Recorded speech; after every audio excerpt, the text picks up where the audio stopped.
one of the most popular plays in the universe is Our Town by Thornton Wilder, first performed in 1938. Perhaps you've seen it, or maybe you were in a production at school. At the end of Act 1, there's a scene between a brother and a sister. Rebecca says to her brother George, "I never told you about the letter Jane Crowfoot got from her minister when she was sick. He wrote Jane a letter, and on the envelope, the address was like this. It said, Jane Crowfoot, the Crowfoot Farm, Grover's Corners, Sutton County, New Hampshire, United States of America." "What's funny about that?" asks George. Rebecca continues, "But listen, it's not finished.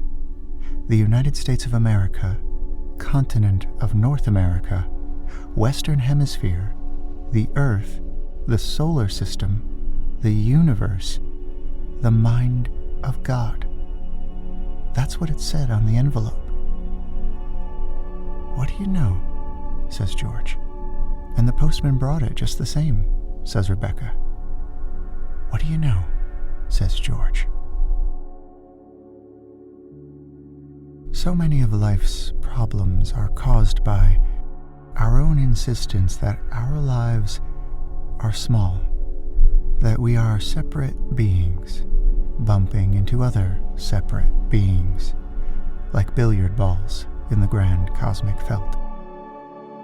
This is ego, of course, doing its job, attempting to keep us safe, the only way it knows how, by constructing walls around us, laser focusing on only the most immediate threats, and avoiding pain, or more rightly, the ever-anticipated perception of pain, at all costs.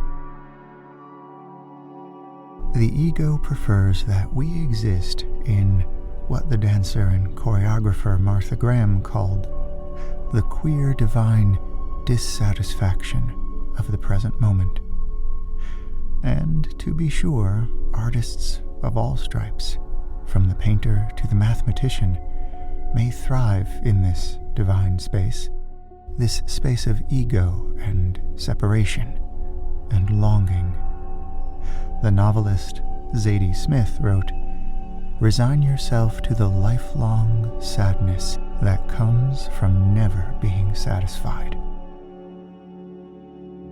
Since the muscle for recognizing and rising above ego can take a lifetime to develop, if it develops at all, we will all on this earth plane live the majority of our lives in ego, alone and separated from the source of all life, children to a distant, unreachable God. Or, at least, this is one perspective. Acceptance of ego and a fervent practice of embracing the present moment is the best we can strive for. To be still, to become quiet and breathe and meditate on the present moment, as you're doing now, is part of this practice. And perhaps, over time, some of the presence you feel here will carry over into the everyday events of cooking and cleaning and paying your bills and walking the dog. And if you are relentless in these pursuits, the whole of your life and all the activities contained therein can be lived, as Thoreau put it, deliberately. You can then live in the present moment, every moment, for the rest of your days in this physical realm. And in doing so, you can tap into what is true and eternal and good on this earth. We cannot hope for more than that, and we must content ourselves with the peace that comes from years of hard work and effort and vigilance to the here and now.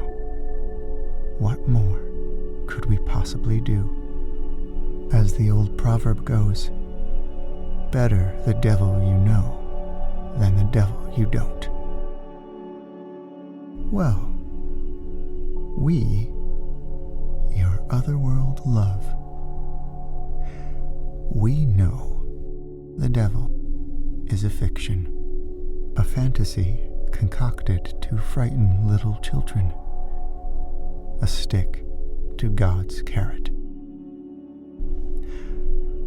So allow us now to define the devil you do not know, and in doing so, offer an alternate, an additional, a whole other means through which we may commune with the eternal in our day-to-day.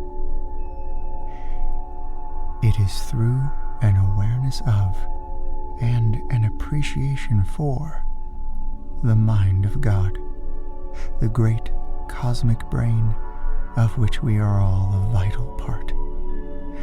We are thought in manifest form. We are the crackling electricity of a firing neuron in the august universal brain.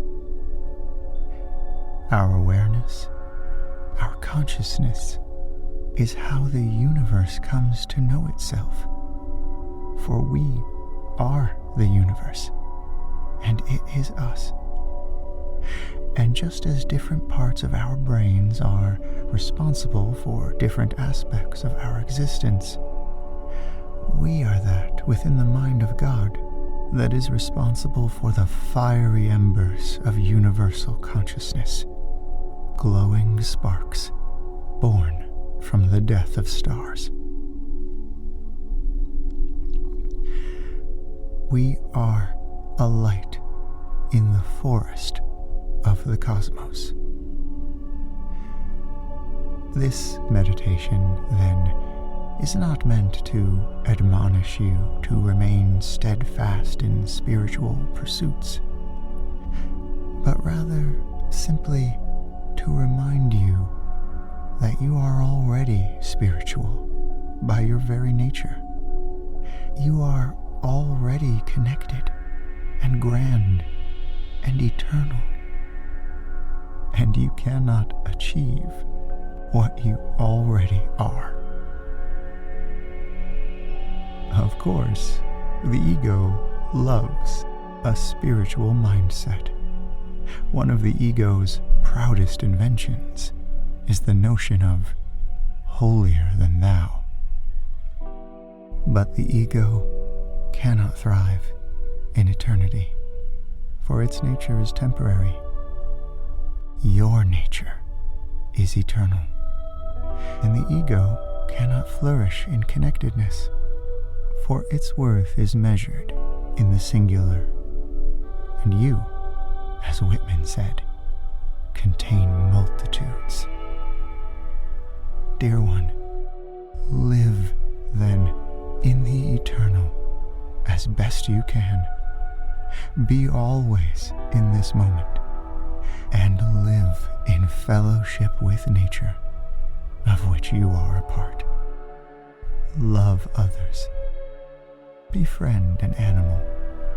Live fully on this earth, in this solar system, in the universe, here in the mind of God.